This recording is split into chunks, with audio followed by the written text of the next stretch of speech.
السلام عليكم. هذه أحدث أخبار اليوم، وهذا عنوانها: أمير المؤمنين يأمر بفتح المساجد التي شيدت أو أعيد بناؤها أو تم ترميمها من طرف وزارة الأوقاف والشؤون الإسلامية.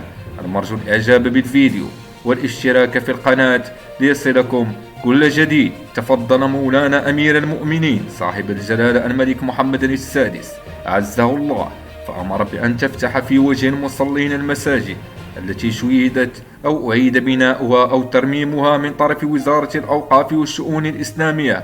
وذكر بلاغ للوزارة يوم الأربعاء أن عدد هذه المساجد يبلغ 35 مسجدا موزعة كما يلي: 10 مساجد جديدة، و17 مسجدا أعيد بناؤها، و8 مساجد أثرية تم ترميمها. وأضاف أن الطاقة الاستيعابية لمجموع هذه المساجد تبلغ 21,470 مصل ومصلية، وكلفتها الإجمالية 240 مليون درهم.